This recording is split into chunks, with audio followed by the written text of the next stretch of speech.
Jambo, Jambo, Jambo, fellow adventurers, welcome. Woohoo!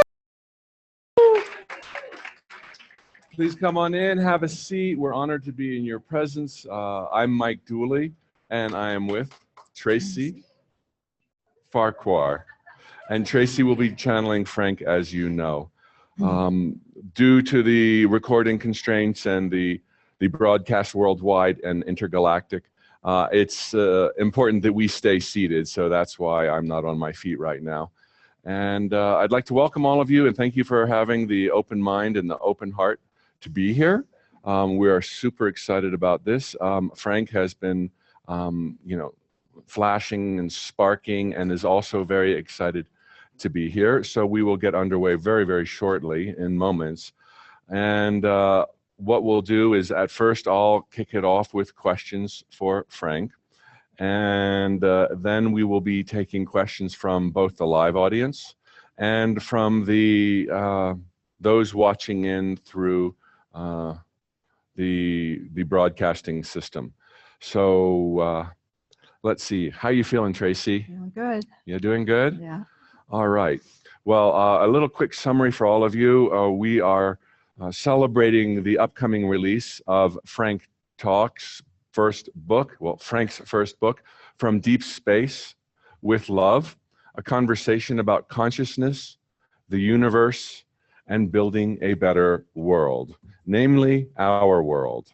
And the book, as you'll soon see, as I anticipate you have a copy, it was part of your admission here, is one about understanding who we are and what we can do with our time and space. It's a metaphysical approach to life, which is nothing unusual, except that the mainstream doesn't use that term so often. Metaphysics is simply the science beneath all sciences that gives rise to the physical world. And just a few nuggets from the Frank book. As you likely know by now, reading the synopsis, I'm sure, the collective of Frank, 8 beings from a planet called Brohashka in deep space, about 1,000 years ago, their world was on the verge of systems breaking down. Political systems, currencies, their social systems.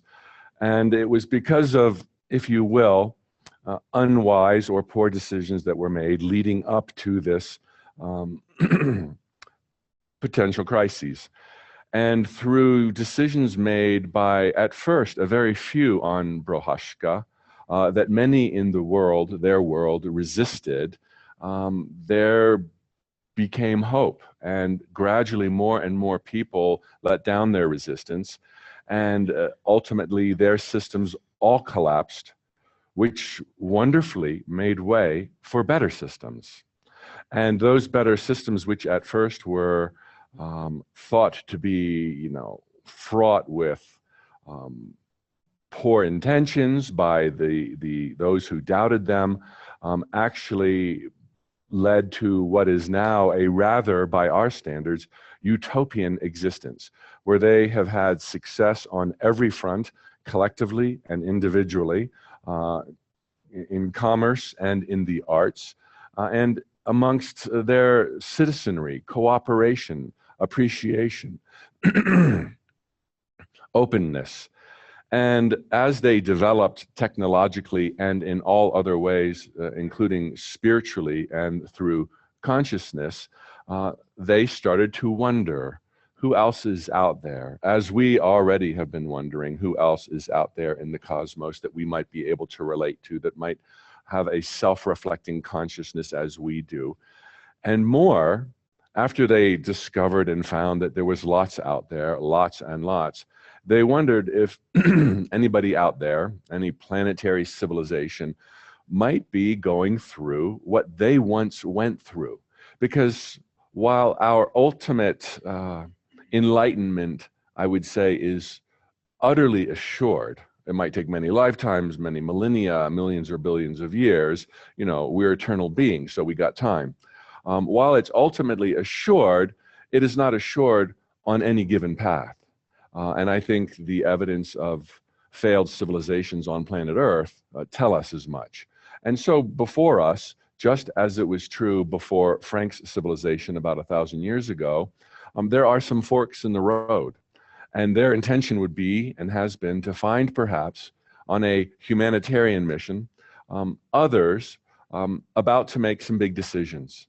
And they found us. Like attracts like. Many of us have kind of wondered if we might find assistance, if we might have more clarity with the decisions at hand for ourselves, individually, more joy, more happiness, friends, laughter, more money, or financial freedom, and collectively. And so it is not unexpected, actually, that they did find us and that we have found them. And the book, as is true of Tracy's first book, Frank Talk, available at bookstores everywhere, expounds upon some of the decisions they made. And more than anything else, what perhaps characterizes their shift 1,000 years ago that led to this utopian world was the introduction of spirituality into all of the arenas where systems earlier had failed. Spirituality into commerce, a recognition of our oneness, spirituality into hard science. You know, maybe there's room for an understanding of how consciousness, our thoughts, might affect the outcome of our experiments, which is being discovered right now by our scientists, and going much deeper than that. And so that's kind of what has brought us together right now. Tracy and I have worked for over a year on this book. Tracy did the heavy lifting. I was in the enviable position of asking Frank questions. And we are, I think we can say, very pleased with the outcome. I think you'll be very pleased with the outcome. And in part of the celebration for the release of this book, a Hay House hardback world release on Wednesday, May 9th, is this time that we get to spend together.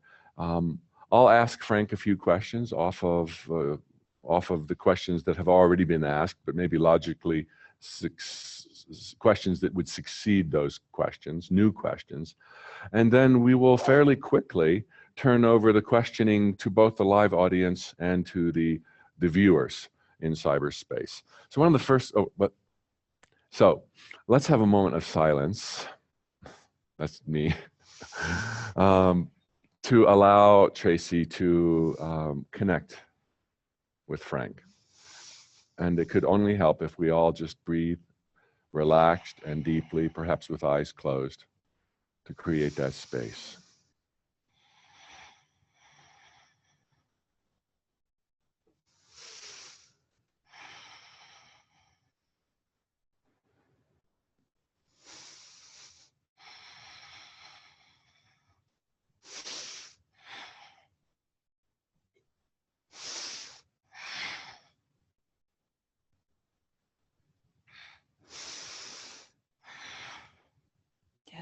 Yes, we are quite pleased to be here with you this evening.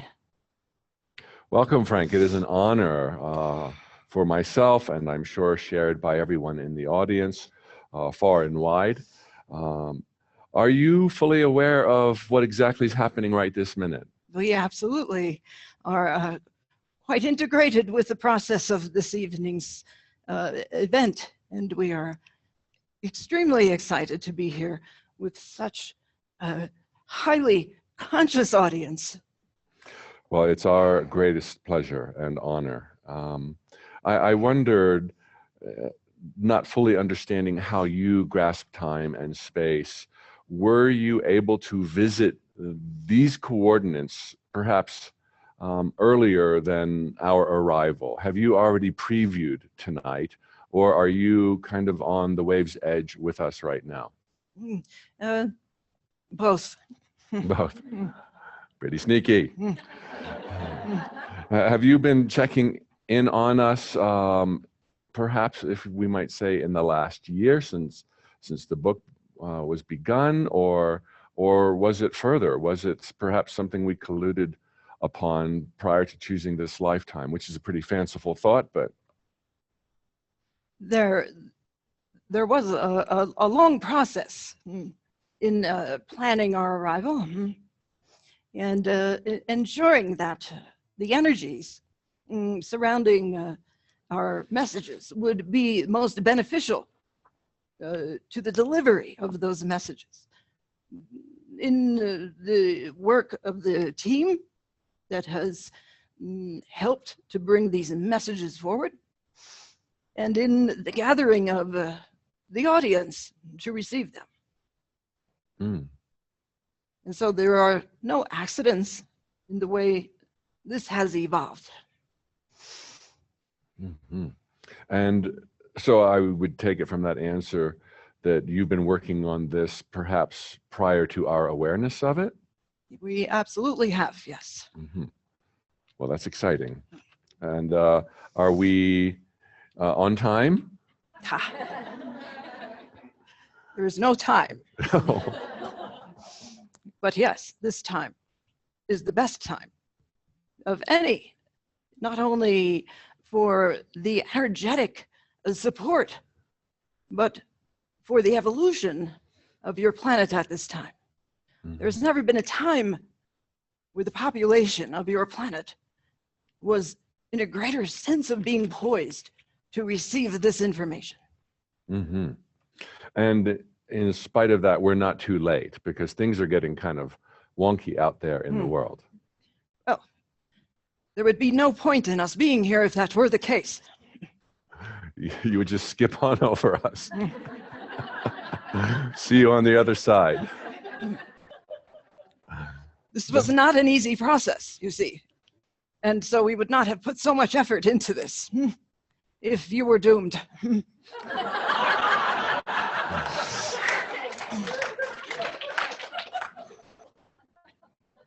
When you look at us and our world, do you see us, in a sense, physically as we see ourselves with our eyes? Or do you interpret the energy in a different way? And do you see probabilities streaming from any given present moment? We may go this way, we may go that way.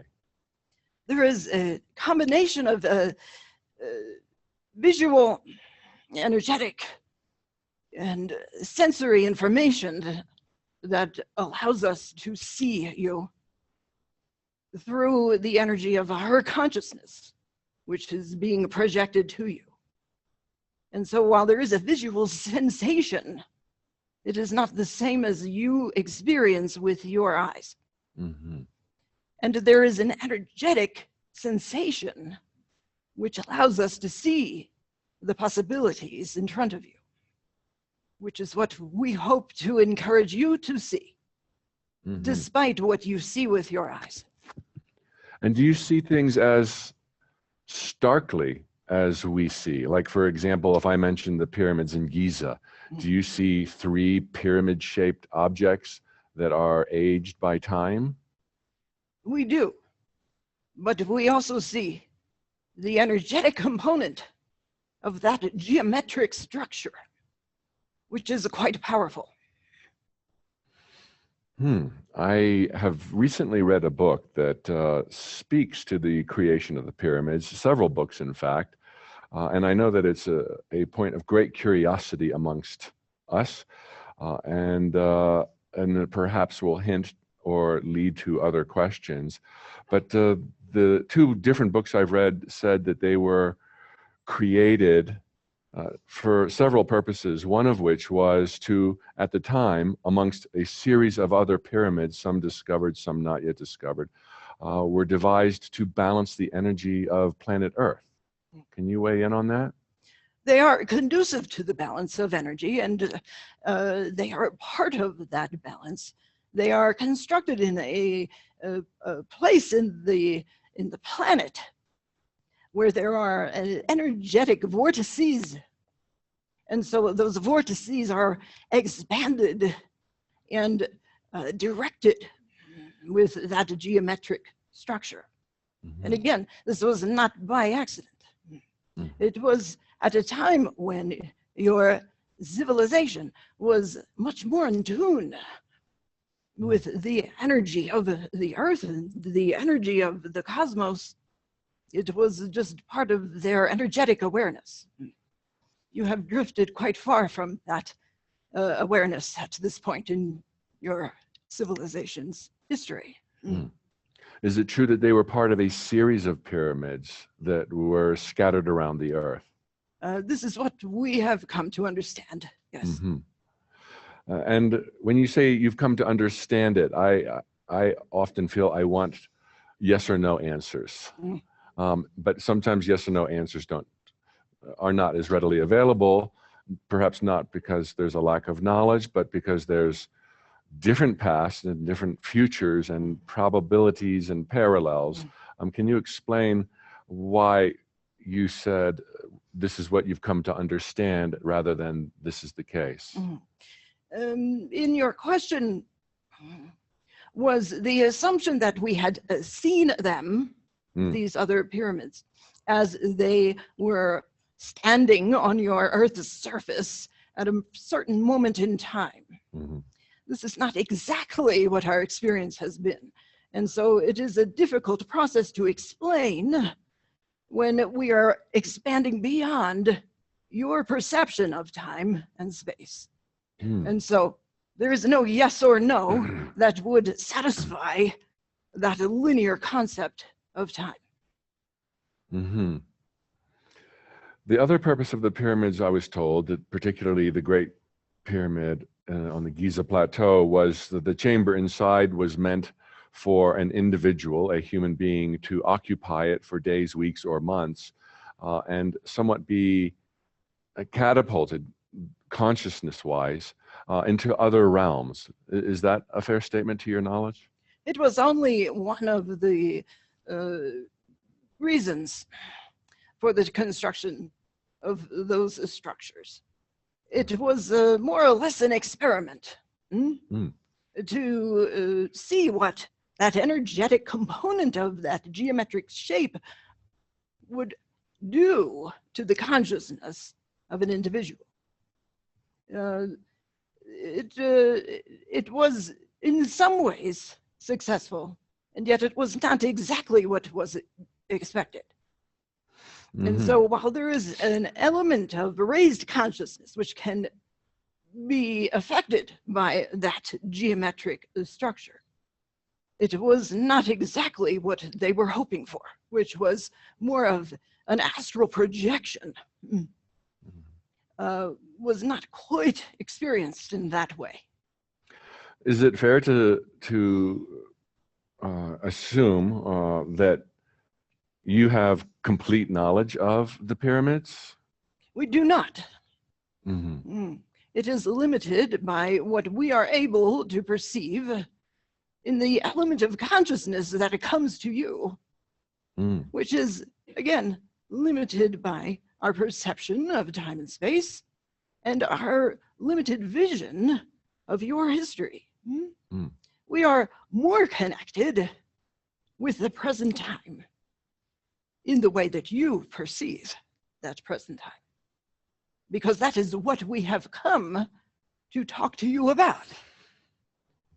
Your past is important, but it is not essential in making the choices that you need to make in the present, you see.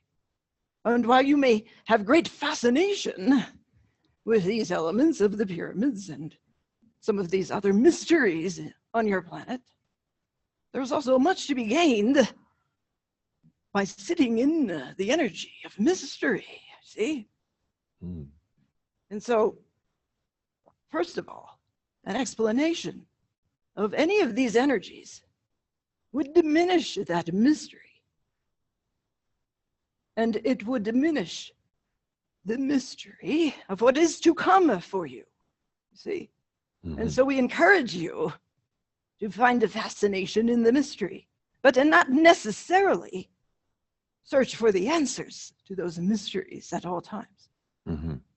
Well, I think just to maybe justify the questions, oftentimes we suspect that perhaps within the mysteries may lie a key to our power and or things that we could now do based on perhaps what was done once before. But your point is excellent and understood. I know I would hear about this if I didn't ask one final question on the pyramids. and that would be the degree to which perhaps alien beings perhaps assisted. Can you shed light on that? We can shed light on the fact that we are not the first to visit your planet in this method of a conscious transference, but also in the physical sense.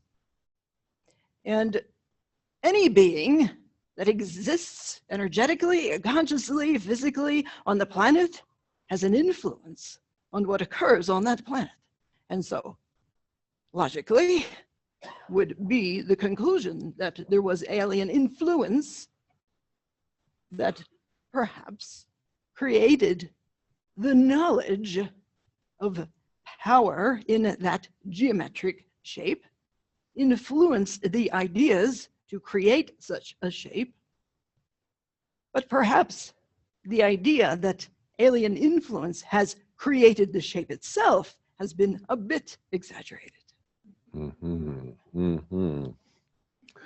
Bringing some of the questions back to Earth, I thought it was fascinating the discussions we had on the angelic realm. And correct me if I'm misspoken, but I gathered that they were, in a sense, part and parcel of our very adventure here. Just as we need a planet, just as we need a mind, so might we need, perhaps must we need, protectors or guides or other astral beings dedicated solely to us. They are not just there because they were passing through the cosmos. They are there perhaps with the sole purpose of being with us, guiding with us, and loving and helping us. Is that correct? It is quite correct, yes. When you imagine the journey that you have taken to incarnate into this physical life, that you are a spirit being making a conscious choice to travel in this journey, which is quite fraught with challenges.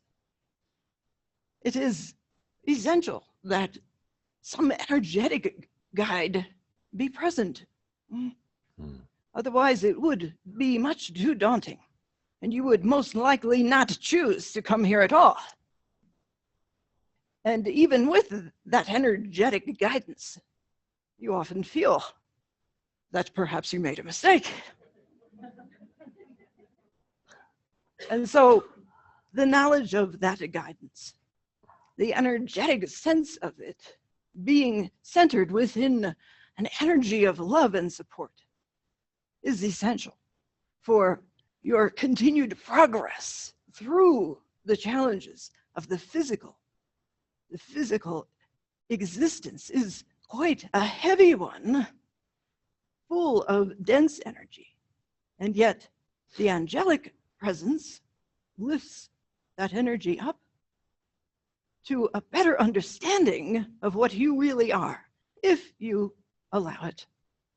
It is only one method to achieve that knowledge, however. Do they help us whether we ask for it or not? They are present and available, and in most cases, their assistance must be requested, as it is your free will that guides your experience at all times. It is very rare that any being outside of the physical would interfere without being requested, as that would interfere with your greatest gift, which is your freedom of choice making. And what kind of levels of assistance can they offer? Can they find our lost keys? Can they pick lottery numbers? Or do they simply offer up the new ideas that we perhaps haven't considered yet? Well, they are not annoyed by these small requests. And yet, their purpose is more in line with those moments when all else has failed. When your physical senses no longer can support what it is that you wish to achieve. And it is not in the essence of their being to create a solution for you. It is more that they show you your ability to find that solution yourself through the lifting of the veils which hide those solutions from you. And so with any assistance from the spiritual realms will be more of a support rather than giving you the answers. And so it is with great care that they wish to guide you toward the solutions, but not to tell you what to do. That is not the purpose of you being here for the duration of your lifetime, to be told what to do by any being, as you are the creator of your life through your choice making.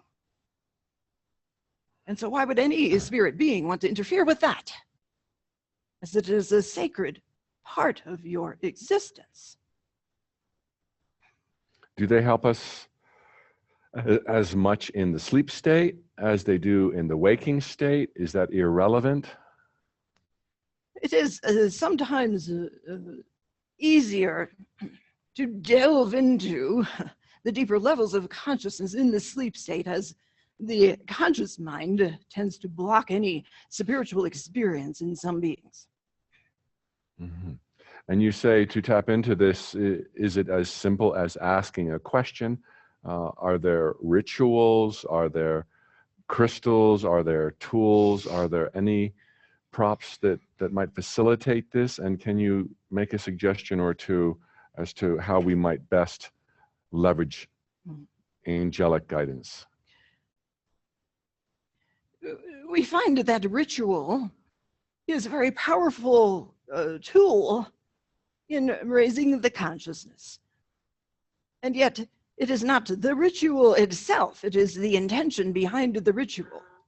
And so if you are feeling supported by some ritual, then by all means, practice that ritual. And yet, a simple question, an opening of the energy to the angelic realm or the spirit realm is really all that is required. If you are able to do that without ritual, without tools, it is not necessary. But in some of you, you may find great support in that ritual, and we will encourage ritual. We encourage you to practice ritual more than you already do. We find it quite beneficial in putting us into the state of consciousness which is open to receive, which is not your usual state of being.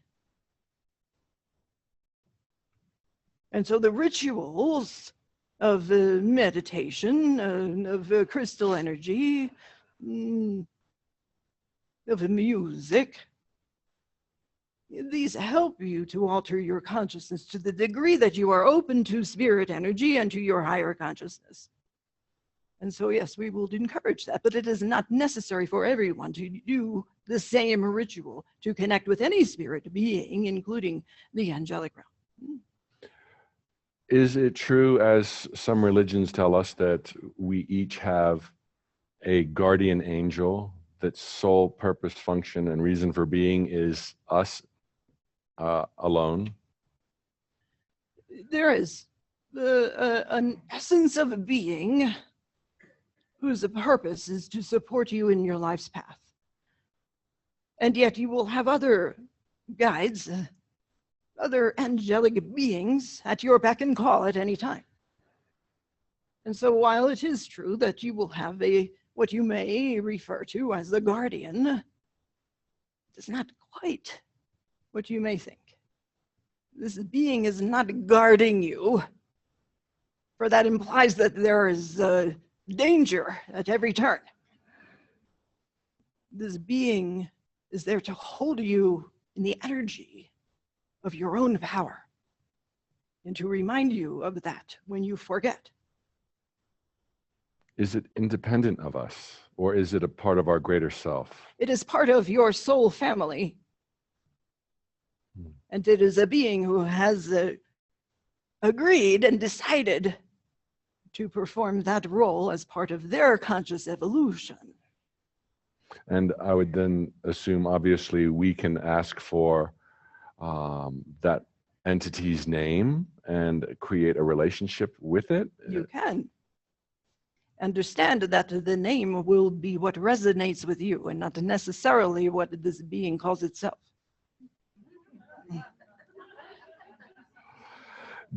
I would therefore assume that the individuals from Prohashka each have their own angel essence and other angels to call on for guidance and comfort. We do.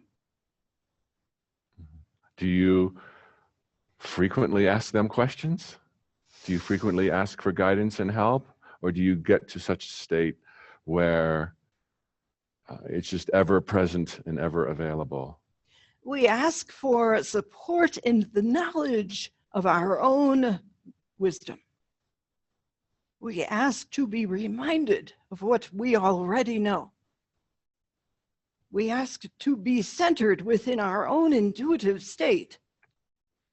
We ask to be surrounded with the energy of love and compassion.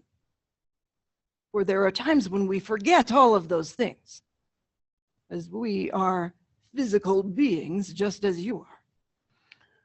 Do you sometimes forget to ask, or do you ask every day? Or do you only ask when you have slipped and fallen, metaphorically? We ask when it is necessary. It is not a daily ritual. Mm-hmm. Do you need, quote unquote, permission to reach us, to commune with us, as I have sometimes read other beings have needed permission from the angelic realm, etc., to be with us? We do not. We only need permission from ourselves. I've heard a lot about densities, vibratory densities, and the evolution through them, the evolution of consciousness through them. Do you relate to that? Do you understand that? We understand that much better since we have been traveling in a conscious state through the universe. It is something that we have experienced energetically, and it is a very difficult thing to explain without experiencing it. But yes, there are levels of dense energy. Again, just as you may consider dark energy, dense energy, as a negative, this is not what we have experienced. It is all part of the whole.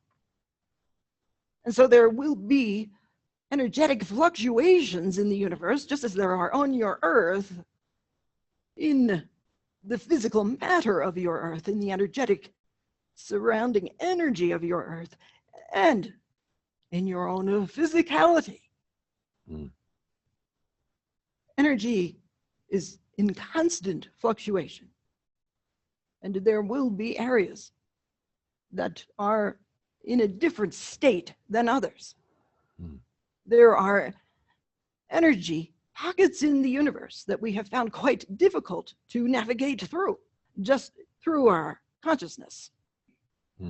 It is quite fascinating, is it not? I have often heard that we on planet Earth are third density, now at a crossroads moving into fourth density. Would you interpret it to be exactly that, or are those just the best words to apply to it? It is a way for you to understand it intellectually, you see. And you humans tend to like to put that type of hierarchy on the understanding of energetic fluctuations, you see. And all other matters concerning the angelic realm and things that you would like to understand. It is quite a habit of yours to categorize things in this way, is it not? It is. And so, while we understand that need, It is an intellectual process to understand things which are not quite intellectual. You see, the energetic realm is sometimes beyond what you are able to process intellectually. And so it is quite common for you to put these numbers on it so that you can picture it in your mind and you can understand it. So we understand why you do that. It is not quite exactly the way it is. There is a raising of frequency, clearly, and the shift that you are experiencing at this moment is a shift of vibratory frequency that you are experiencing in yourself, in your own physicality, in your own energetic sense, in your world sense, in the universal sense. But we would not put it in that type of hierarchy, you see? We would not say that you are raising your energy from a less desirable place.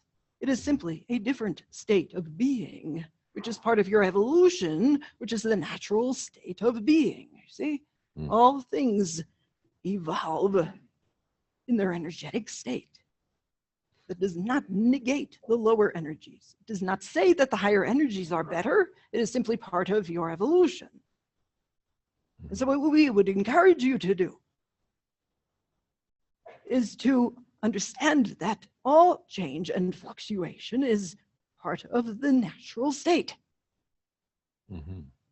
Instead of thinking that an evolved being is something that is holy, something that is to be desired and worshipped.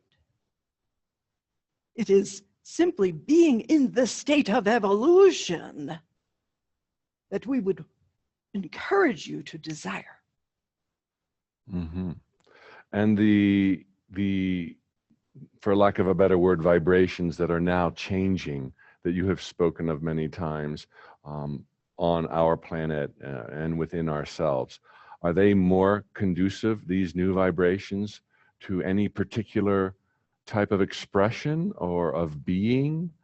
And what might we look for, or what might we harness with these new energies? It is bringing you closer to your natural state of spiritual being. And that natural state of spirit being, an energetic being, is love, is compassion, is a detachment from ego. That is not to say that the states that are in lower vibration are bad. It is simply rising into your natural state of being.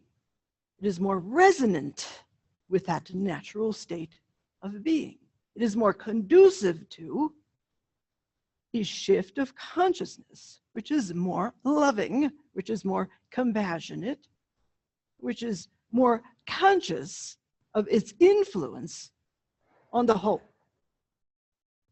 You would label that as better, would you not? We would say it is simply a natural state of evolution, which is not necessarily needing to be labeled as better. And yet we would encourage you to be open to it, as it is what you have come to evolve into. You have chosen this lifetime to experience this evolution. And it is quite joyful. It is. And while it may not be extremely relevant, but I think I'm curious, are you and those on your planet of a different vibration than the majority on this planet? We are. Again, it is not to say that we are better than you. It is simply a different state because we have intended that we receive the energetic evolution of our consciousness. We have become more aware of our connection to the divine. We have become more aware of the spiritual essence of being as being as real as any scientific aspect of being. We have been better at this state of integrating that spiritual aspect of being with the scientific aspect of being so that we can see the divine in both, which has helped us to raise our energetic frequency. We still have a long way to go. Mm-hmm. So your higher, different vibration, is that a function of energies that changed on your planet a long time ago that you kept up with through wise choices? And that's getting to, is this planet changing to a different vibration and we must change with it, more loving, more spiritually aware, to stay on board, so to speak? It is quite true that the energy of your planet is shifting into a higher frequency of vibration. But there is no requirement for you to go along for the ride, you see. It is a choice. Mm-hmm. And there will be those who will choose to remain where they are. And in fact, it is quite necessary to have those beings in that state of vibration, as it is showing you the contrast. It is allowing you to see perhaps what you do not want to experience, so that you may better choose what you do want to experience. And so those beings have their place, and they have chosen that path to balance the energy on the planet at this time. You have not come here with the karmic plan to raise the frequency of the planet. It is doing it itself. And yet, if you choose to go along with that, you will experience a different state of being. And as you experience that different state of being, you will be supporting that energetic shift in the planet. And you will be supporting an evolution which creates more love, more compassion, more awareness, which is more likely to extend the longevity of your species, you see? Mm-hmm. Speaking of riding these waves, if you will, of higher consciousness, higher vibration, I've become aware of a school of thought that rather polarizes an individual's approach between being of service to self versus service to others. And this school of thought is quite deep. Do you see individual choices in one or two of those lights? Are those two major approaches to life? Service to self versus service to others. What we understand that to be in our interpretation of it is a service to self as a microcosm of the whole. And so, knowing that we are all one being, but that we are also individual expressions of that one being, means that we must have service to self. That we must understand that care of the self is a care of the whole. And so, in that state of individuality, service to self is not a selfish act, as it is intrinsically service to others. Mm-hmm. When one is centered within the self, within an awareness of the divinity of life itself, one is more apt and more conducive to opening that energy to include others and to see others as self. And so there is really no difference that we perceive unless that service to self comes from the ego. If service to self comes from the ego without awareness, of others being intrinsically included in self, you are then becoming energetically imbalanced. This is now no longer service to all. Mm-hmm. It is in service to that which one is feeling one is lacking in the self. When one is centered within the divinity of oneself, one is not feeling that lack. And so understand that any action out of a sense of lack is created by a disconnection from the awareness of the connection with the divine, you see. Mm-hmm. When one is aligned with that connection, one is servicing the self and naturally exuding that service to all, because Mm-hmm. all are the self. Mm-hmm. You've mentioned ego several times, and not always in a negative light. And I would otherwise like to surmise that ego managed, ego balanced, is a natural and almost inevitable part of one's creaturehood. And that I also like to conclude that ego is not something to be annihilated or banished from one's awareness. What do you have to say on that? It is an intrinsic part of your self-awareness. In its organic sense, it is your sense of yourself as an individual. You would not be able to function as an individual without that sense of self. Can you imagine that? Mm-hmm. And yet it has come to be interpreted as a negative, but that negative really is not the truth. When ego becomes imbalanced, it is merely because that sense of self is denying the connection with others and with the divine. And one sees oneself as a separate being, Mm-hmm. Mm-hmm. which is creating that sense of lack.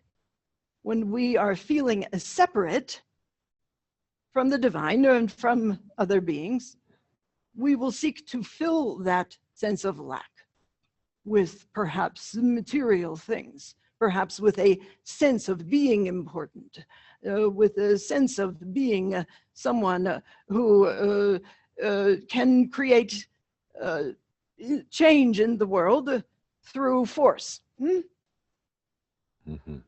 This is when ego-based action is not conducive to creating harmony within the self, within the community, within the world, because it is coming from a sense of disharmony. But ego is an important part of your being.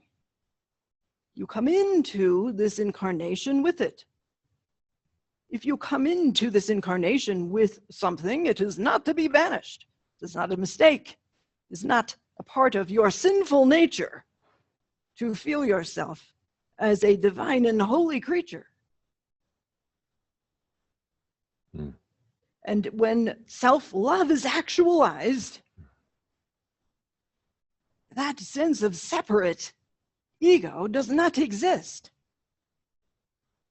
It is not to say that you will not be challenged by it. Even the highest degree of consciousness in a being will not be able to surmount that ego, which will sneak in to your life experience from time to time. That challenge is in how you respond to the call of that ego. Mm-hmm. I'd like to ask you about how we all might be faster manifestors.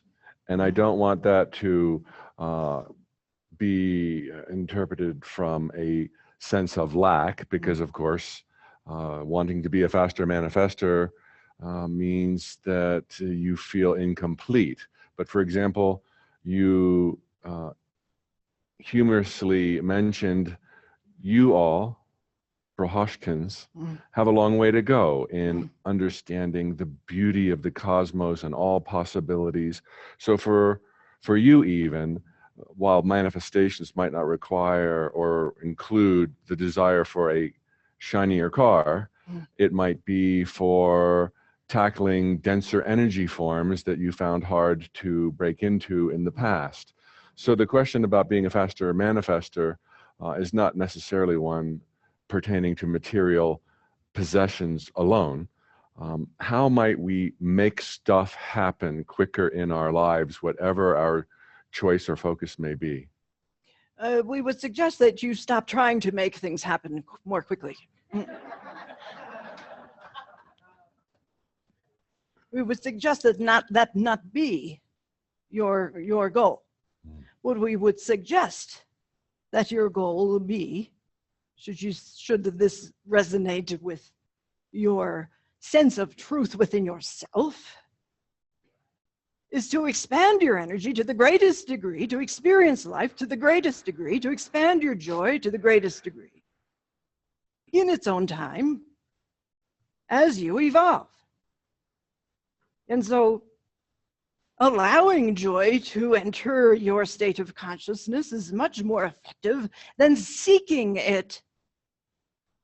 Because as you are seeking it, you are setting a time limit on it. And if it is not coming quickly enough, you will be getting in your own way because you will feel that you have failed. But if you are allowing joy, you will find it everywhere. It will be found in the next second in front of you. You will see it where you have not seen it before. But when you are seeking it, it seems separate from you.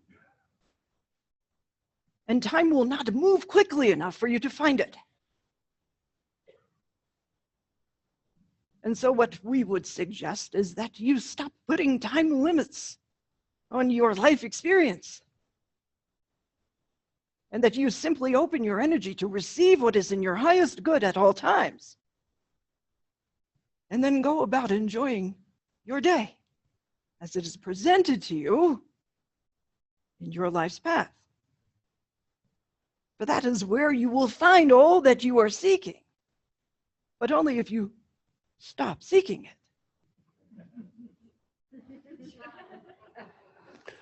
And I am sure this is how you have come to experience life and reality. And so that when you come across a dense energy patch in the universe, you joyfully, curiously poke around and don't set a goal to go there. Is that right? Is it goalless living that you experience, or how do you set ambitions or give yourself direction there? It is not necessarily the case that we find this a consistently joyful experience. This dense energy was quite surprising to us. It was as though you had run into a brick wall. This is not a pleasant experience in any way. We did not find joy in the struggle to navigate that energy. In fact, we found it quite frustrating. But it is within that surprise and frustration that we came to an understanding that we needed to find a solution, you see? And so we needed to experience the contrast of frustration, surprise, perhaps a little energetic pain, in order for us to come to the understanding that there must be a way to circumnavigate this. We do not fully understand these things.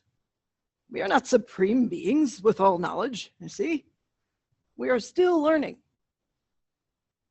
You run into this dense energy yourself quite frequently in your own experience of life. And you will find that surprise and that frustration and that dismay when your energy is not flowing in the way that you would like it to. And yet it is all of those emotions which you label as negative that you can now decide to feel something better as you focus on the solution. You may not be motivated to do that without that frustration, you see? Mm-hmm. So no, we are not joyful beings at all times, no, any more than you are. But we tend to find our way back to that state a bit more quickly than some of you do. Mm-hmm. Mm-hmm. Well, very shortly, I'll turn it over to questions, but I'd like to create the opportunity for you to offer anything that you'd like to offer before you are just taking questions, taking more questions. So do you have something that you came wanting to express other than just giving answers? We do. What we would like to offer is congratulations to all of you for expanding your awareness, to stretching the limits of your belief system to include us. As we understand that is not an easy thing to do. We would like to congratulate you on the intention to raise your awareness, which is being demonstrated by you sitting here this evening. It is not an easy thing to do, and we want to recognize that within each of you. Some of you have experienced this before, and some of you are quite doubtful. And we bless each of those feelings, each of those states of awareness. But what we would like to point out is that if you are sitting here this evening, you are willing to change what you have been taught to believe about the world since you were born. And that is that nothing exists except that which you can see and understand. It is that stretching of your imagination, of your belief system, which is part of this shift of consciousness that is occurring in your world. You have all been talking about this shift for a long time, have you not? Yes. You sitting here this evening is proof that you are participating in that shift. And it is not just because you have come to hear us. It is because you have shown up to hear something that is different from what you understand the world to be and what you understand the universe to offer to you. It is an intrinsic knowledge that there is more than what you can experience with your senses that has brought you here. It is an instinctual sense that the universe is acting in your favor at all times. It is an intrinsic sense of your own power and higher consciousness that has caused you to travel here this evening. And so this means that you are understanding your own power to create shifts in your own consciousness, shifts in the world, which lead to shifts in the universe. You are a participant. You are not a passenger. And so congratulations on understanding that. We are quite honored to be among you. We have come here because we are quite admirable of everything that you stand for. What you have already evolved into is quite remarkable. Do not ever negate what you have already created in your own lives and in the world as it is now. Do not forget how far you have come. And do not forget that there was a time in your life where you would never show up at an event like this. And think about what it is that allowed you to experience this tonight. We are quite humbled by it.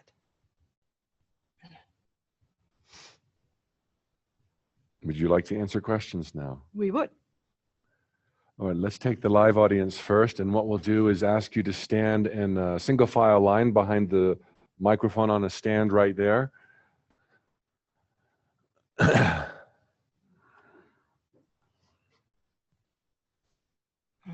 Frank, can you talk more about spirituality and the accumulation of material things on your planet? Is it okay to want to accumulate currencies, homes, cars, or is it a negative attribute on your planet, and should it be on ours?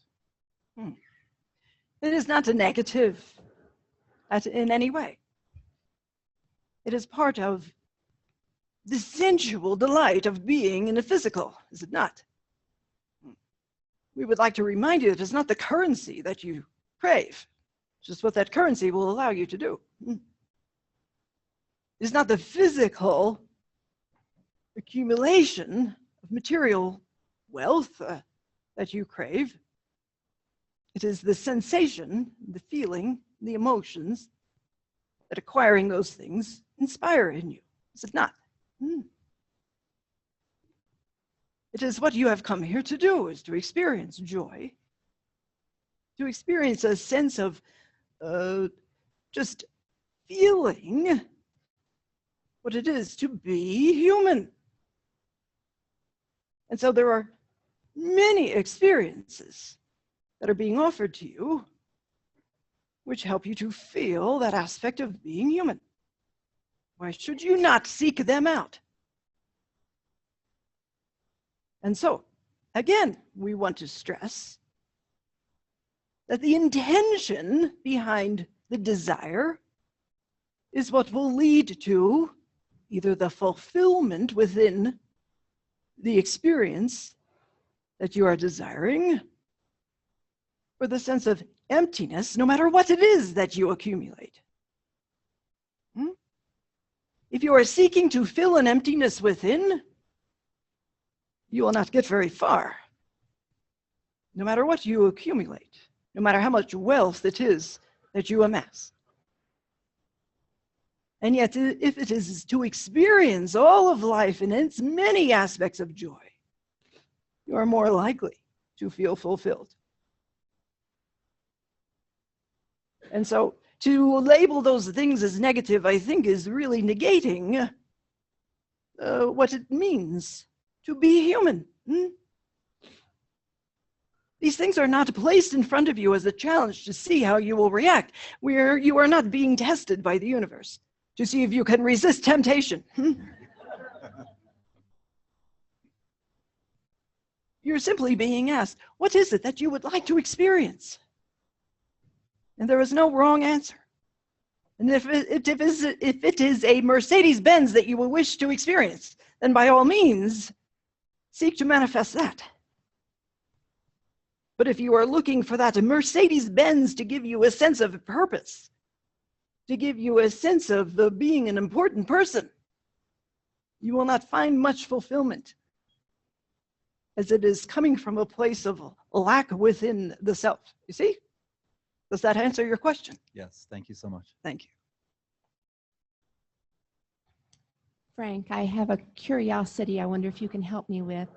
I've always been fascinated by the galaxies and the stars, and I've watched several discovery programs on what our scientists say is there, and they run into this thing they call dark matter.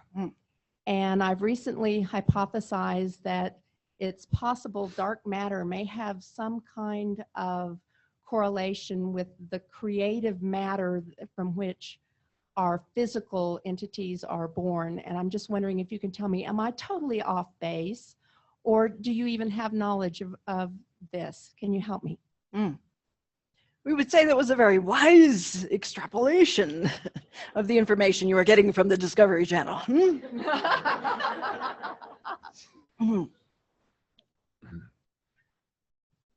We would like you again to think of yourself as a microcosm of the universe.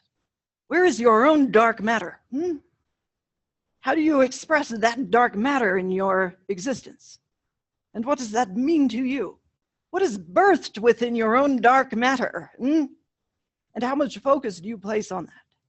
Do you see this as something that is a negative? Now, we extend ourselves out into the universe, and we see dark matter, and that it creates a sense of mystery and wonder.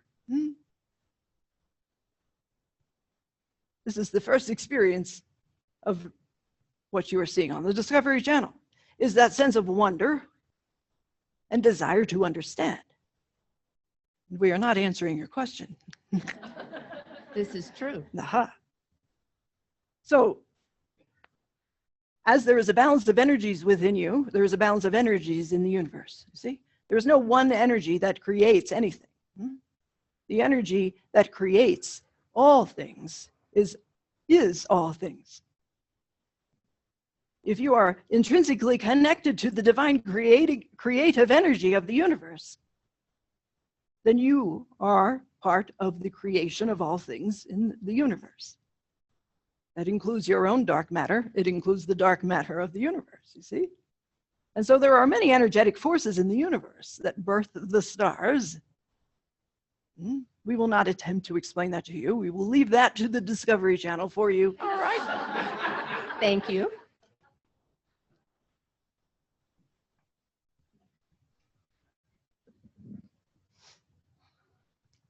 Thank you, Frank. And I feel you. I am a light worker, and I work with individuals who are in the last year to 6 months to weeks of life. What words can I give them that would help them in that transition, that would help them in loosening the fear of moving from this earthly space to the next? It is quite a divine work that you do, and we are in admiration of that. It is a gift to accompany a soul being into its natural state. It is quite a beautiful journey, and yet that is not how most of you view the death experience. And so it is quite natural to have fear. You are born with an innate sense of fear of death, which keeps you alive, you see, and yet you tend to expand upon that fear to the point where it becomes the ultimate tragedy. And so as you are approaching that ultimate tragedy, what else can you fear? What else can you feel but fear? See?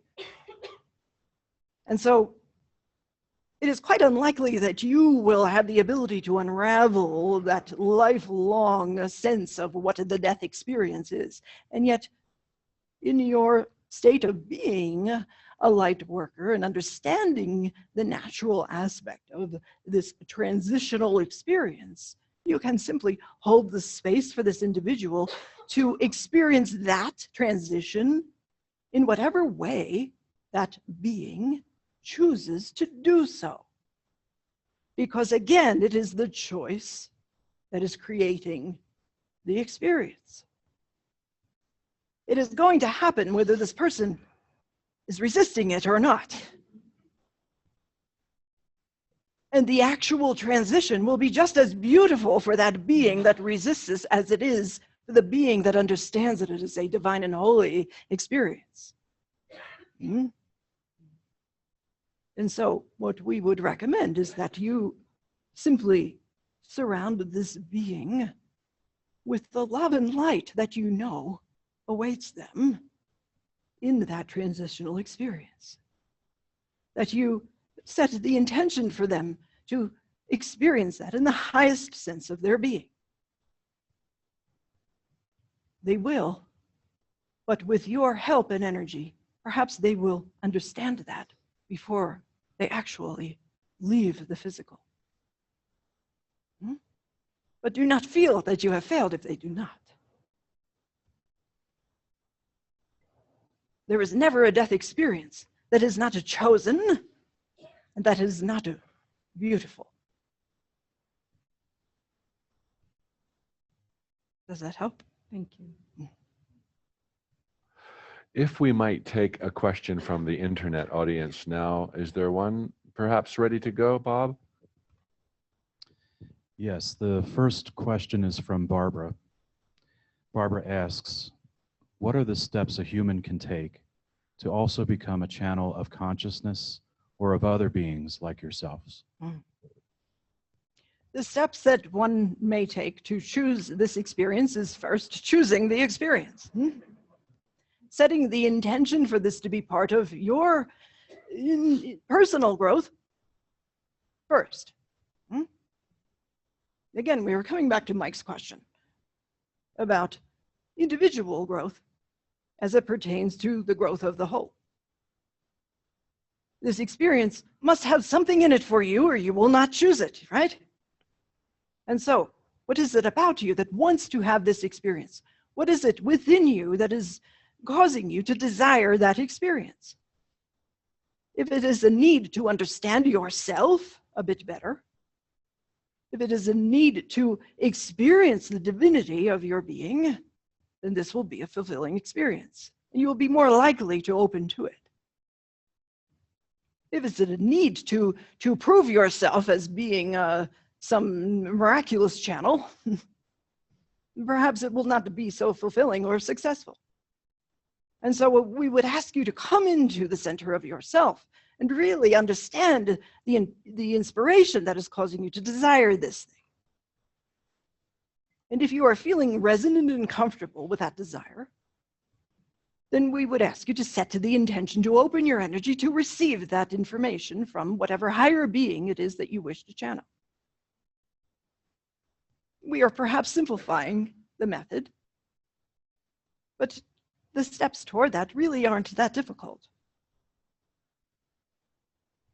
Those who have experienced a sense of this being forbidden or wrong may have a bit more difficulty in really opening their energy to receive.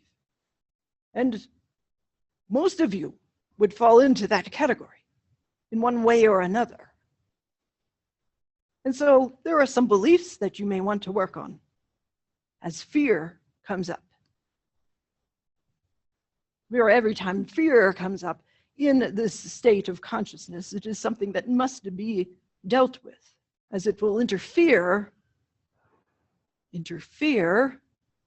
with the experience.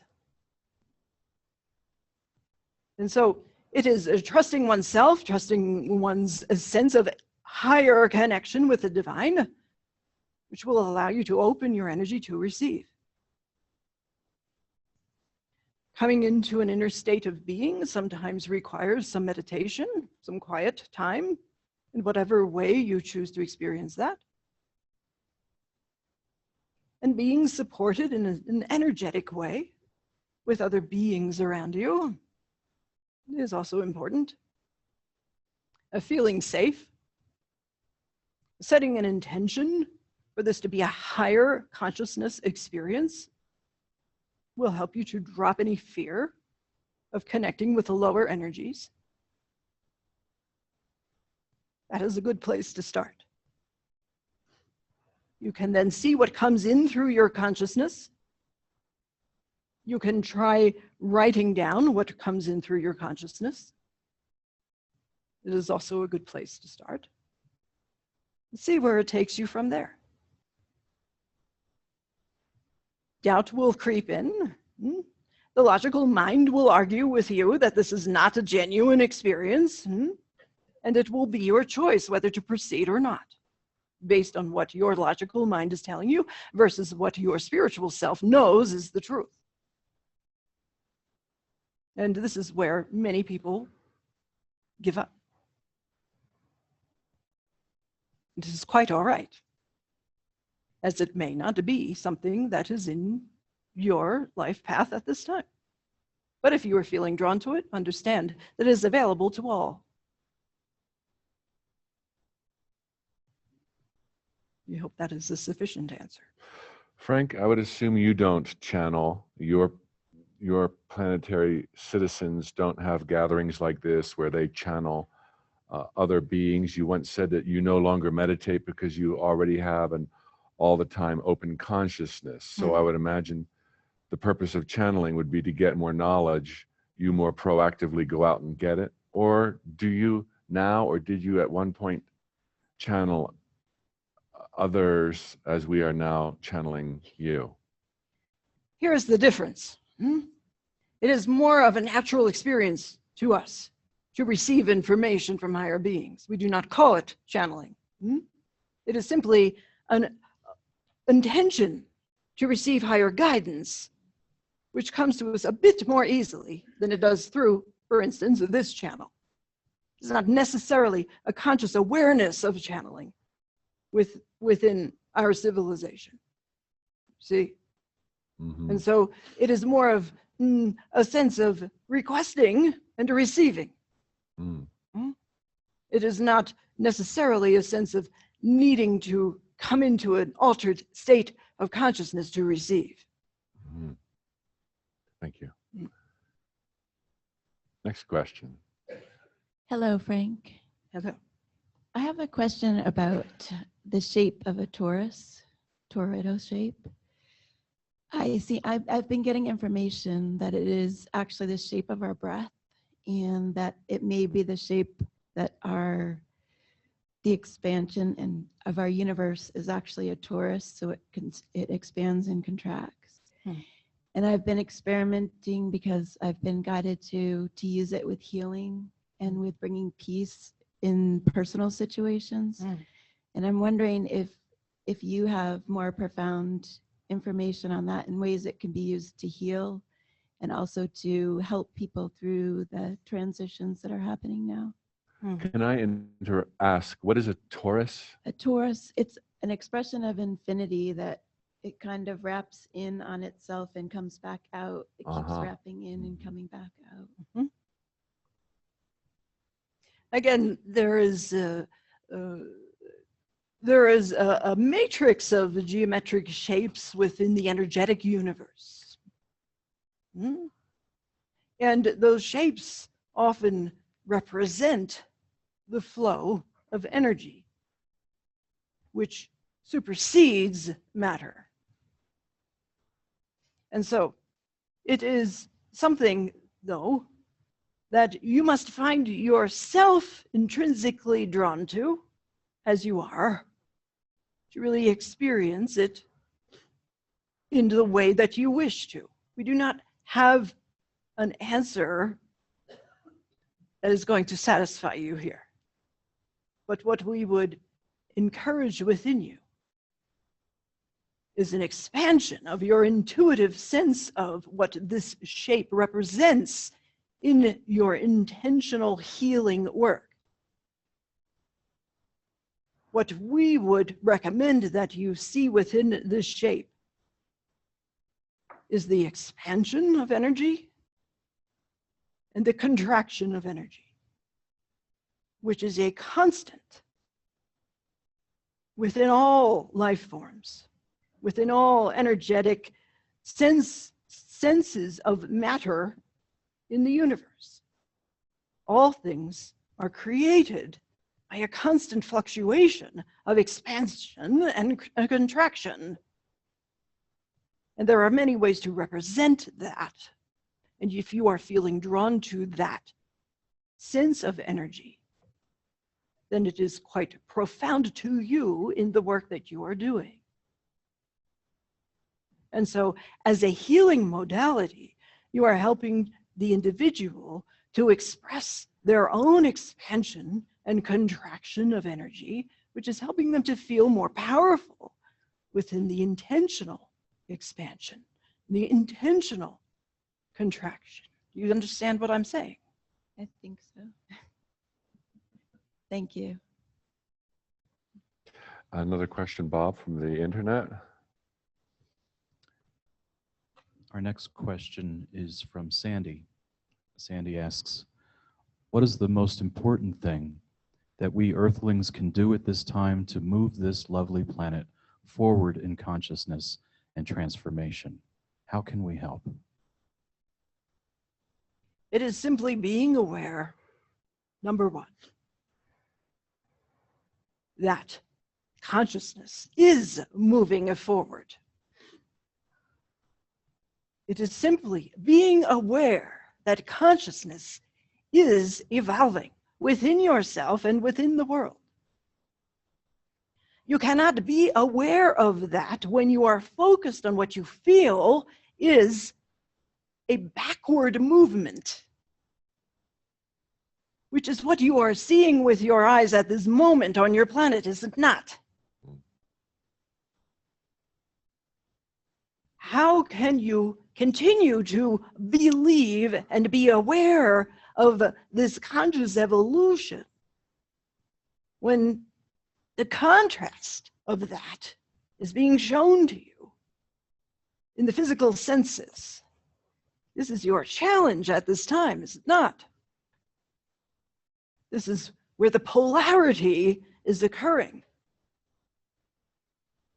And so what you can do is be centered and anchored in what you know to be the truth, what your intrinsic intuitive senses, your higher awareness is telling you, which is, yes, we are evolving consciously, despite what we are seeing over here, which is a de-evolution of consciousness. If you buy into that as truth, you are not necessarily doing your best to contribute to that conscious evolution, you see? And so it is focusing on that which you intrinsically know to be truth within yourself, again, as a microcosm of the whole. How is this showing up in your own life? Can you become aware of your own conscious evolution despite the challenges you may be facing at this time? Can you see how you're evolving into a different state of being every time you overcome one of those challenges? Can you see how that has already shown up in your own life? Isn't that evidence enough that you are a consciously evolving being at all times? Now, expand that awareness into your civilization as a whole. Can you focus on how the conscious awareness is continuing to evolve, not despite the things that are challenging you, but because of them? Can you feel the joy in your heart for being able to see that? Can you marvel at the human capacity to overcome what seems to be impossible odds? Can you look at those who stand up and rise up and speak up for what they believe as truth, as proof of that evolution? Can you see that in your history? Can you see that now? Focus on that, and you will be the trailblazer in creating the new world. And you are all already doing this. Does not mean that you don't slip. Does not mean that we don't. But when we are reminded, when we remember to look at ourselves as divine beings and to see where we have come from, then we can celebrate the joy of what we are presently creating. And we can feel it and see it, despite what others want you to believe.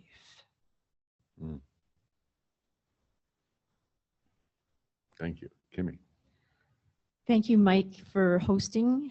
And thank you, Frank, for mentoring us through this exciting, unique, challenging, joyful time. Mike has spoken of the dissolution of your currency system on your planet as one of the key parts of an energetic shift to a more joyful experience. What was a key early step that you perhaps took in moving from a currency-based system to an eventual, perhaps what we call cashless way of life? It was perhaps what you would label as a collapse of that system. It was an understanding that that system no longer was relevant, as it had contributed to the de-evolution of our society as a whole. It was no longer serving the purpose for which it was intended. It was becoming a vehicle for the ego to become imbalanced within the consciousness. It was creating a division of the haves and the have-nots. And it was creating desires which were out of balance with higher consciousness.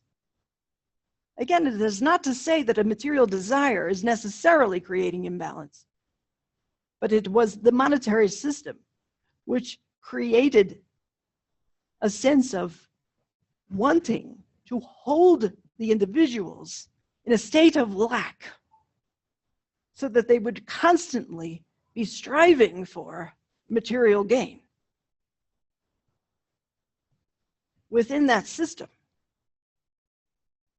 was much suffering, both from those who could not attain a certain degree of wealth and from those that did. Can you relate to that? Yes. Can you imagine your world without that?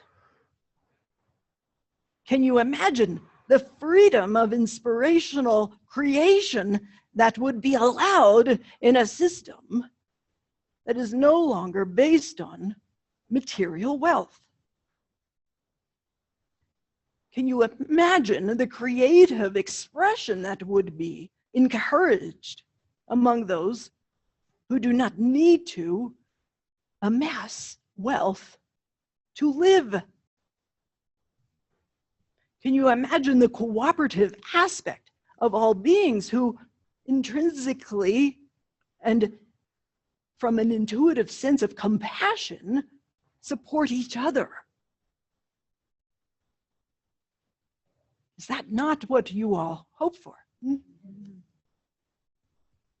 And while the dissolution of the currency system was quite helpful in getting us to that point, it was not the only thing.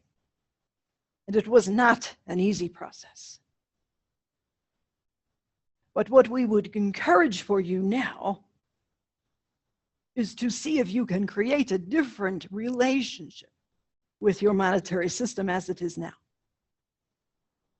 See if you can begin to shift some of the old beliefs about money into more of a sense of an energetic exchange rather than a material one.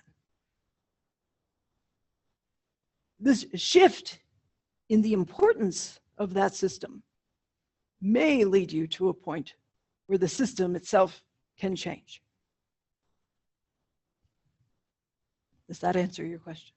Yes, thank you.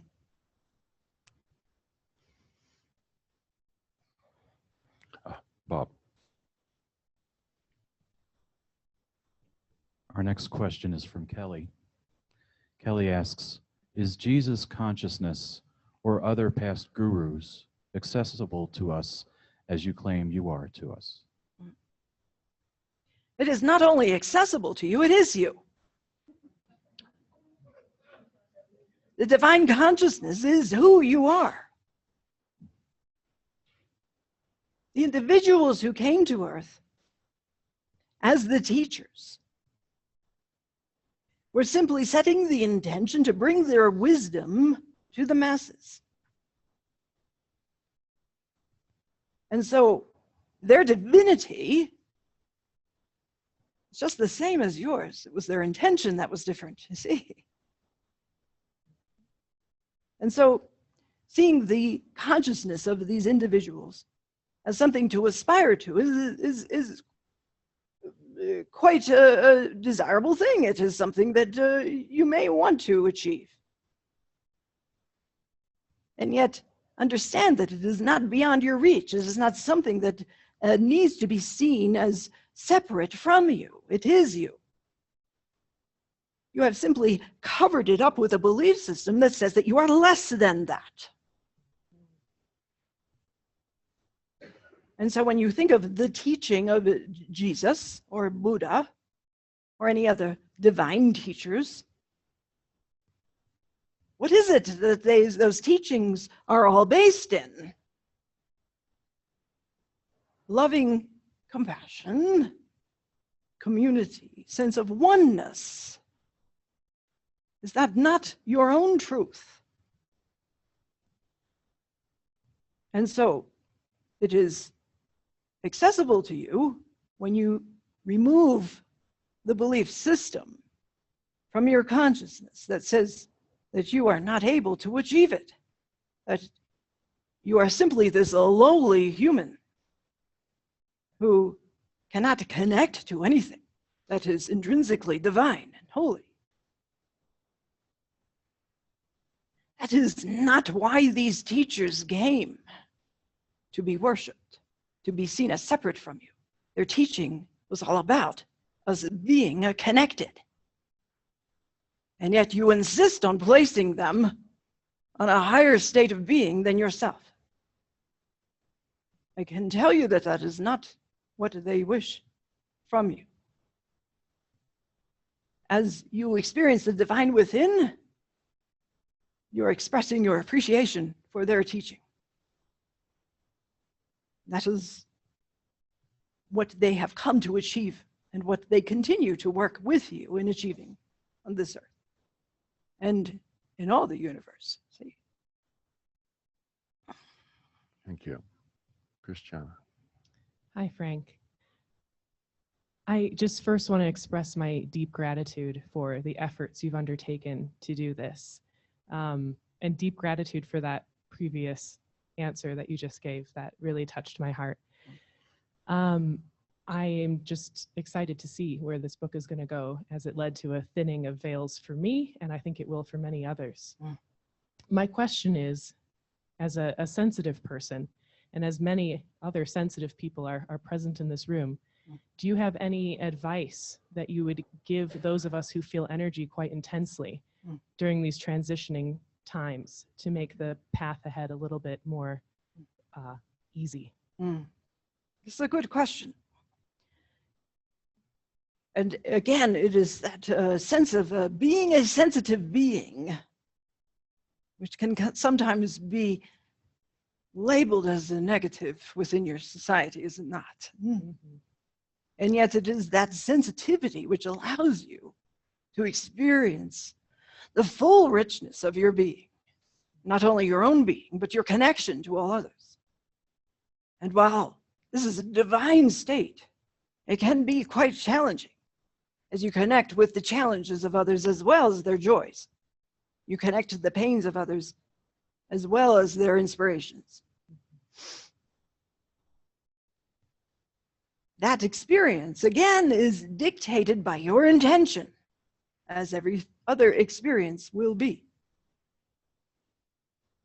And so, what we would recommend to any of those who are feeling the challenge in their own sensitivity is to set a very clear and defined intention for what it is that you wish to do with that sensitivity. It is not your job to cure the ills of others by experiencing them yourself. It is not your job to remove the challenges from others as you take them on yourself. It is simply your job to hold the space and energetically for that being to evolve into whatever it is that they choose to evolve into. And through that sensitivity will come a higher awareness of what that individual may need to be the best version of themselves, which, again, you can only support. You cannot give them that experience. If you take it upon yourself to heal, to guide, to teach, you are now creating an energetic exchange which cannot be beneficial to your own energetic state. If you set the intention to support, to extend loving compassion, to set the intention for the other being to be in a state of higher awareness of their divinity, to let them see that in your own eyes. They can then choose their own path. And you are no longer carrying that burden in your own energetic field. And so the intention will guide the experience. Understand that where your attention goes is guided by your intention and what you want to do with your sensitive, energetic awareness. Does that answer your question? I was also kind of wondering if you had any advice for the physical, like what are we supposed to do with what we're dealing with in our bodies? Be gentle with them, yes. Treat them well. Appreciate that physical aspect. It is just as divine as the energetic aspect of who you are. You have chosen to experience this incarnation into the physical matter, which is, just as we were speaking about before, dense energy. Your spirit being smashed into this dense energy, which is quite uncomfortable. Why do you think babies cry? This is not a comfortable experience to go from an energetic state into a physical, heavy, dense state of being. Why did you choose this? And then resist it every moment of the day.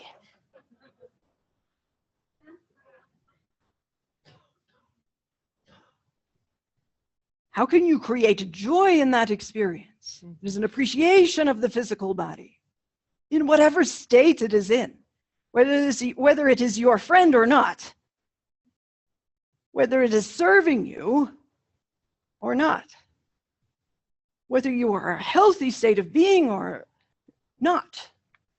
Can you experience joy in simply being in the physical state? You chose it. Appreciate it. Stop fighting it and resisting it, criticizing it, picking it apart in every way you can. Love it. It is not easy when it causes you physical pain, clearly. And yet, that is also part of the experience. What is it that you can gain from that? You're not going to be able to see that while you are in pain. But you will be able to experience, hopefully at some point, a cessation of that pain. What a joy that is, yes? Thank you, Frank. If I could hug you, I would. Bob, from the internet. This question is from Hi. What is the best way to care for people who have been diagnosed with dementia and who are in distress and seem to be suffering enormously?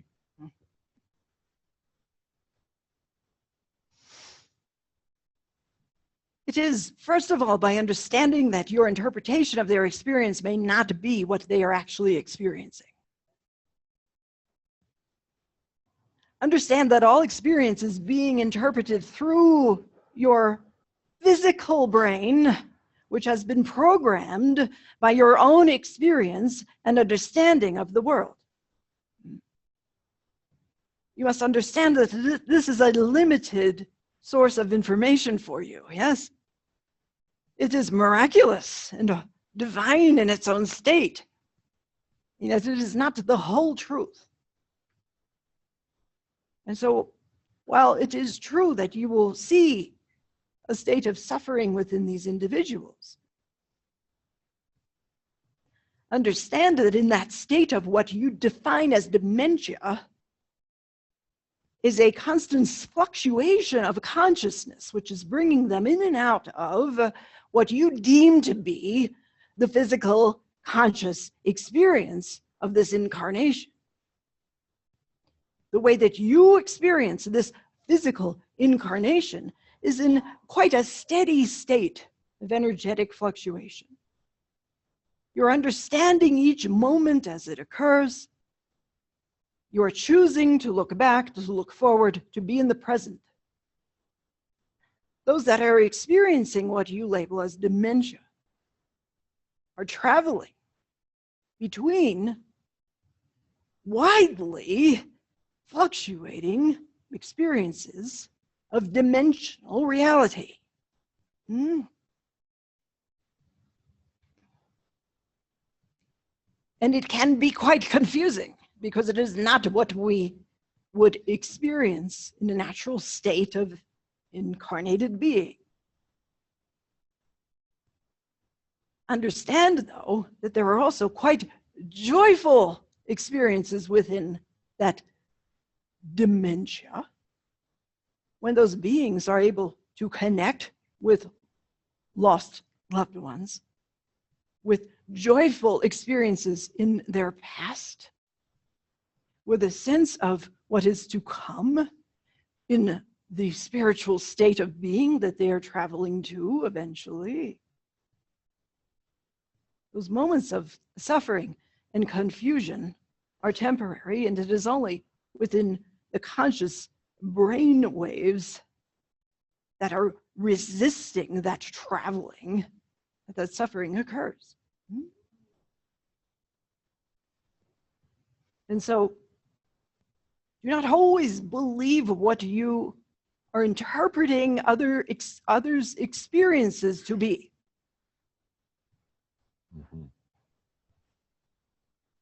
Because it is not something that you could understand unless you are experiencing it yourself. And even then, you would not be able to explain it to anyone. Also understand, this is quite important, that the spirit being has chosen that experience, just as you have chosen this incarnated experience. Again, this may not make much sense to you. And so it is essential that you have faith in the idea of choosing experience for the betterment and evolution of your soul being.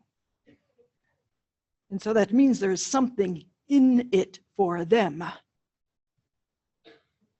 whether you can understand it or not. Do not suffer with them. Simply love them in whatever state of being they are in. Just because they are not the same as you remember them to be does not make them any less than what they were. They are still divine and holy beings on this planet. And as they transition through this gentle state of detachment from the physical, they're coming closer to their spiritual essence. And it will be a beautiful experience to them, whether it is or not for you. Thank you. Next question. Hi, Frank and Mike. I just discovered you guys recently, so I'm really thrilled to be here. We just discovered you guys recently as well. That's cool. I had an experience that I could not typically talk to too many people about, and I would love, excuse me, your perspective. I ride horses, and I fell off one of my horses and was injured pretty bad. And it left me with such intense fear that to get back on took everything I could. And thought of taking drugs to do it, but I didn't. And one day I had it. And I went out in our pasture and I yelled at spirit or anything that would hear me. And I didn't understand. I was like so upset. And I said, I'm a mom. I don't want to be injured. And I want to ride my horses. I want to be with them and one. I heard a voice outside of my head that said, what do you want? And I didn't even think twice. I didn't look around the bushes to see if somebody was playing a joke on me. I answered back and I said, I want to ride like an Olympic gold medal rider. And the spirit or whatever answered back and said, so be it. I saw what I would call a large ball of light come out of the sky. I wasn't afraid. It hit me on the head, rippled through my body. I had the most incredible joy come over me. I went and rode the horse that I fell off of. And I'm in one with her. I'm riding like an Olympic level rider. What happened? How can you have such a shift? And when we talk about there's no time, but I mean, this is like probably less than 10 minutes in our time that I went from fear to confidence and oneness, and it's still with me. It's like, holy smokes. And can we tap into this into other areas of our lives? What do you think happened? The energy that came down, because later when I rode, I was actually with a friend, and she stopped me because she's like, what's going on? Because you changed. Before you were in fetal position, and now you're in the upright, correct position, as they say. And she says, oh my gosh, you look like that dead guy that won all the Olympic gold medals. And then what I interpreted is that some energy from that person came to me, and I just assimilated it. That person is you. Okay. It's a beautiful example of being in the fetal position in fear and becoming aware of your own power. This was not what you made the understanding as an external force. You were calling upon your own intrinsic wisdom of your own divinity. And yes, you were supported from some spiritual force, but it is not that force that created the shift within you. It was an understanding of your own power to make a different decision and choice about where you wanted to be. And so you needed to be reminded of what that was that you wanted, because all you were focusing on at that time was fear. And fear will blind you to what it is that you want. How can you be focused on what you want when you are lying in a fetal position in fear? And so you asked to be shaken up to understand it happened, and now you are asking how that happened? I guess I should go in gratitude, which I have. I've been very appreciative. What So is my horse. Be in joy for what it was. Be in wonder for what it was. And understand that you initiated this. Whether it was an external force or not, it was something that you initiated with your energetic intention. When you were ready to shift out of fear, some power was ignited to bring you into the sense of what you desired. But you had to state what that was, bring the emotional force through your physical being into your energetic being, and make the choice to move beyond the fear. What a beautiful example of that, no? Thank you for sharing that. Oh, thank you. Appreciate it. Bob? This question is from Tom. Frank, if the shift is happening, and if there are no mistakes, and our best act is to allow the evolution of ourselves, why should we work to eradicate racism, sexism, and other forms of what we believe to be wrongs? Couldn't one conclude that those systems are part of people's choices in this lifetime that will help each person along their own journey to become their best selves? Understand that the shifting of consciousness, which is leading you again to a higher frequency of energetic awareness and bringing you closer to that spiritual essence which incarnated into the physical, It is within that natural state of spiritual awareness that the highest degree of love and compassion dwells.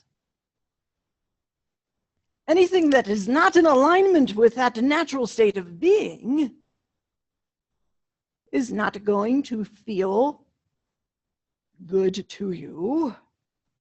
It is not going to feel good for the planet. It is not going to create harmony within the whole. And so, through the shift of consciousness to a higher level of vibrational awareness is a natural evolution toward wanting to be more loving and compassionate. It will not be a natural state of being to judge, to hold back, to persecute others, because there is an intrinsic understanding that in doing so, one is judging, persecuting oneself. And so to say that it is part of the natural experience, there is some truth to that. And yet, why would you prevent yourself from feeling the natural state of compassion and love that is intrinsic within you? Understand that all of those things that have just been mentioned were learned behaviors. They are learned behaviors and belief systems that are not serving you or anyone. And it is through the higher awareness that you are understanding that more and more. And that you are evolving past the need to have those systems in place in your planet. For they are holding you back from your natural state of evolution. They are creating a separateness which is negating what you know to be the truth. But, yes, they are serving a purpose. That purpose may be to create that sense of rising up against it to a higher truth.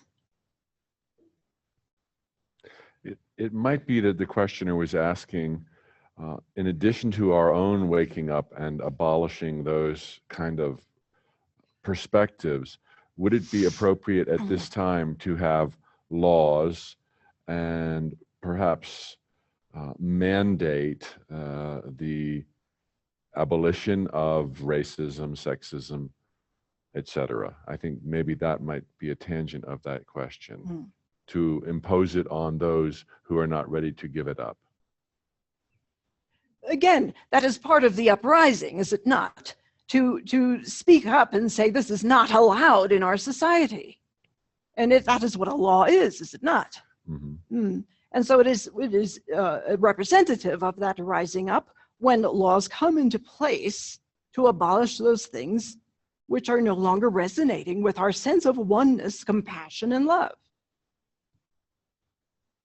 Now, we know that those laws are not always successful in what we would like them to achieve, and yet it is an important signpost, as it will, for the evolution of consciousness as a whole.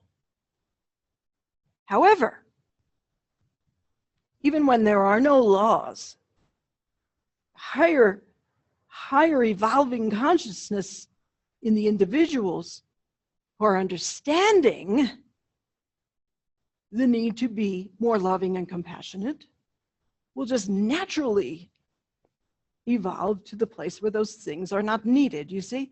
And so at this time, there is a higher understanding, for instance, of the equality between men and women, is there not, than there was 10 years ago or 50 years ago. Would you agree with that? Yes. And so if the laws were abolished, to create more equality for women, would those higher consciousness beings devolve into a state of persecuting women? This is quite unlikely. Mhm.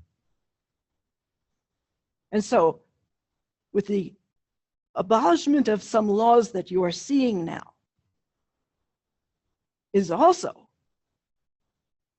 the understanding that that is not creating the experience of de-evolution, simply because these people are not being told what they should do. Mhm. They're acting within their own higher consciousness to know what is right and what is resonant and what is more representative of their higher consciousness, which is centered in oneness. Thank you. I should announce that we have 5 minutes left, and at that point we will need to give Tracy a rest, and we will call it a night. But there are 5 minutes left, so the next live questioner, please. Well, hi, I'm very grateful to be the last person to be able to speak with you, Frank. I loved everything that you said, and I feel so connected to your message. I might be from your planet, I don't know. So about a year ago, I had an experience with a shaman who removed an entity from me, apparently. And I'm already an alternative healer and energy worker. But when I had this experience, it was very physical, to the point where I felt the soreness on my arm, even though she didn't touch me. And this year, I set the intention for my awareness to be expanded as far as possible. And it has. And I've been working on people in their energetic field and picking up tons of information. And sometimes it floods me. I can't control it. And recently I've been kind of questioning this idea of entities attaching to people. And normally, if you would have talked to me a year ago, I would have been like, no, that's crap. But I've experienced it myself working with people's fields where I'll feel something that's not theirs in their energetic field and work to remove that. And I've also had a friend of mine who's a psychic, and she perceives dark energy and vampires and fallen angels and all these things that can get stuck to people. And that's kind of, I don't know if I'm kind of at this place where what is that? Is that true? I don't understand it completely. It seems to me that you are externalizing quite a bit of your life experience into something separate from you. What we are hearing is a sense of not being in control of something that is occurring within you. It was within the words that you just used. And what we would encourage you to examine is that sense of not being in control of something that is happening to you. How does that resonate with your sense of your own power? When one is feeling at the mercy of something external to you, it is going to feel as though it were an entity, you see? So when I've worked on people in that, it doesn't happen every time, and then work with energy to clear that from them, and they feel better and the room feels better. What is that then? Isn't it an amazing example of the power of consciousness? So the energetic state of consciousness within that individual has created a palpable sense of something separate to that individual, because that is what they believe it to be. And it is what you are believing it to be. That does not negate the experience of healing that has occurred. And understand that that experience is because they have believed it to be a removal of that energetic entity in whatever form or shape that it is that they believe it to be. It is simply an expression of one's own energetic state. It is not necessarily something that is separate, but if they believe it to be, that is how it is going to be experienced. And in that case, it is real. Is it not? Okay.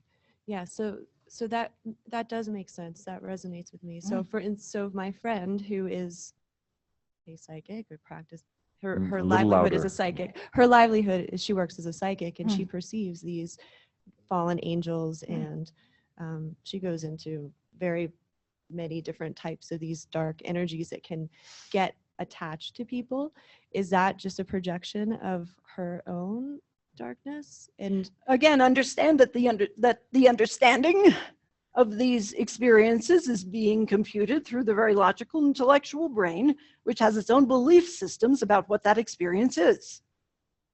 And so something that can be an expression of what is perceived as negative may be experienced and interpreted as a negative entity, because that is the only way that the brain can explain it. The brain has trouble explaining energy. so it's a symbol for what she's It picking is. up on. I see. Perfect. Thank you so much. Thank you. Thank you. Thank you all very much. It's 9 o'clock now. It's been 2 hours. Frank, Tracy.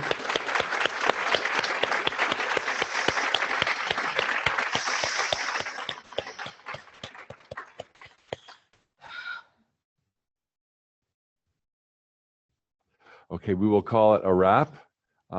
We would like to have perhaps 10 minutes for Tracy to come back.